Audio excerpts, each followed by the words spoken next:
Thank you, VideoOut. Thank you, Jordan and Laura. This is amazing. I'm really happy to be here. I'm happy to be here with all of you. You know, there was a time where to explain a transgender journey, we had what we politely called Trans 101, to go through all the explanation, all the definitions and the details, and looking out at all of you, I'll bet you know more about this than I do. So we won't have to talk about that. My story has good news and bad news. And, you know, the bad news is my story is mostly an immense amount of pain and struggle, suffering, most of which is from me. The good news is this model of gender transition is done. It's not going to happen anymore. Our future of a community is not transparent where you transition at age 70 or at Caitlyn Jenner at age 65. Our future is Jazz Jennings, where you transition at age 9 and you go on YouTube and you explain to a generation of young kids, you're not alone, you're not unique, you're not a freak, there are people like you out there and I am one of them.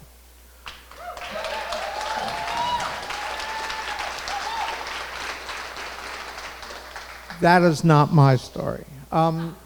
So what is it like to transition before YouTube, before Facebook, before computers, before cable TV? It's complicated. You know, when I was a little kid, I didn't know whether I wanted to grow up and be Katy Perry or Derek Jeter. I would say Myrna Loy, but you probably don't know who she is.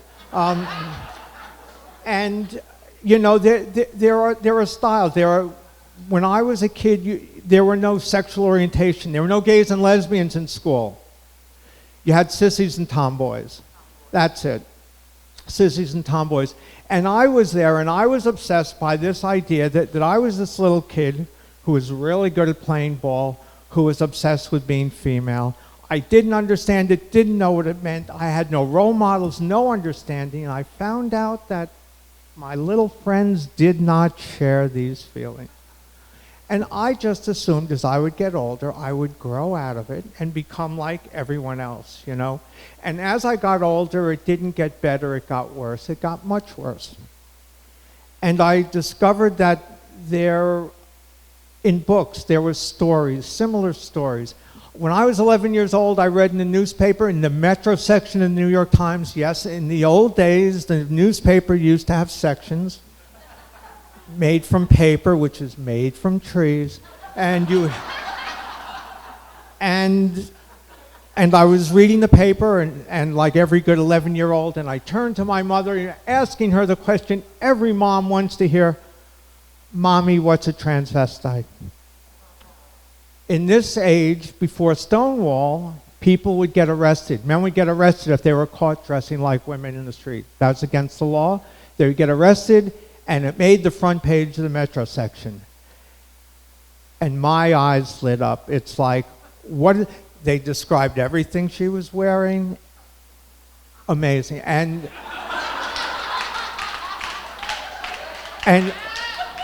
what is this?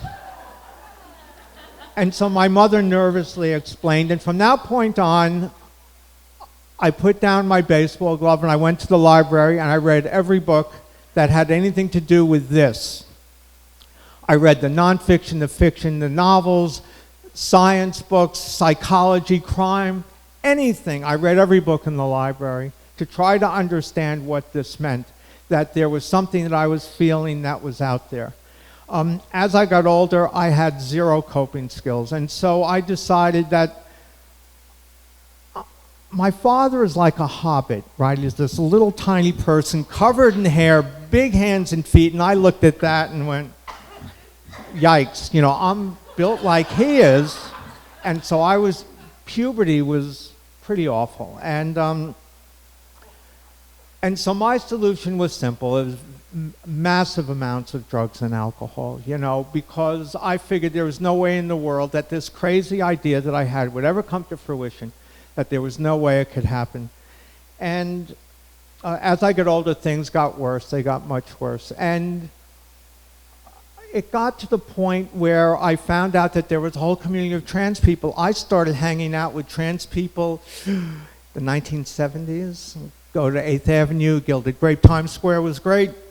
Gilded Grape, Casa Dario, the Grapevine, the Barnum Room. Barnum Room was awesome. Roz's Disco Bat, you know, but they were so beautiful. They looked like fashion models. They were the most gorgeous, most feminine. And I was an outfielder, and you know, and I couldn't, and so more drugs and alcohol. And finally what happened, you know, my solution to my problem overwhelmed me. And so I had a girlfriend, and she wanted to move in with me, and I said, you can't move in, you know, you have a terrible drug problem.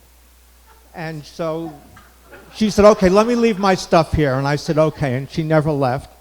And that was the end, you know, so I still had a job in those days, and she would turn tricks. And one day, they came, the marshal came, put a padlock, and I had no place to live. And when I went to rehab, I explained to them, I feel like a woman. And they went, oh, that's amazing. We have no idea what you're talking about. But they sent me to the center, to the Gender Identity Project. And there, to my shock, is a community of people like me. And they didn't look like fashion models, and they didn't look like movie stars. You know, they looked like just people. And I was able to find a community. And so I prepared to transition, and I started hormones. I was so excited, I told my assistant at work. 2 weeks later, I was fired. I was out of work 4 years. I did all sorts of gigs, right? Everyone knows about gigs. I did crazy things. The best thing was I was a cocktail waitress, worked in a duplex, in heels, balancing drinks. I was awesome. Awesome. And when I was able to get a part-time job, and then I was hired full-time at Gay Men's Health Crisis, and it was for half the money I was earning, and I went home and I cried because I had a job with benefits, $22,000 a year.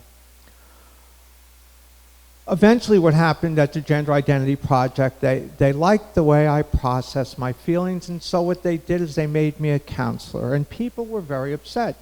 Here it is now, it's 1994, and where are we going to find resources? And there were none.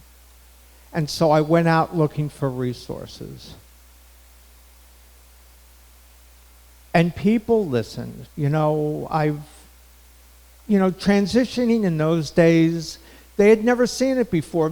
There were streetwalkers, and that was it. That's really all they knew. And then in the midst of all this, I came along, and I was clever, and it worked out. And in time, I was able to explain to them. You know, we see so much about trans civil rights here in New York. I can tell you that there was a time where none of these people, these great champions, knew a thing, and they had to learn. Things that you've known since you were 8, they had to learn. And so I taught them, me and my friends. I wasn't alone. And over time, you know, people that believe in the future embraced it, and people that don't understand, we explained it to them. And a very small minority said, you people are insane. But here in New York, being different has a place. New York is a beacon. People come here from all over the world. You perhaps have come here from all over the world to be LGBT, to be straight, to live here in Brooklyn, to hang out at a brewery. How great is that? And trans people are like that too. Trans people come from all over the world. They want a safe space. They want a spot, a place to be authentic, a place to be free and out and open, and to find life and to find love, you know. And so now, this story for me is almost 30 years now. I've been me longer than some of you have been you. So, and you know, whatever the shortcomings are, I can live with it. You know, I may not be Katy Perry, but I'm still a good ball player. But but it's fine. You know, the me that I've become is good enough, you know, and it's taken a lot of work to get to that. And I take a look at great, great personalities like Janet Mock, and then like Jazz Jennings, who I so respect and admire. And the future is, you know, is good, where people are not going to have to suffer for years with a gender identity that has no meaning, but in fact as children. And then my job will make sure that they have the resources they need to be successful trans kids and mature into successful trans adults. So thank you, VideoOut.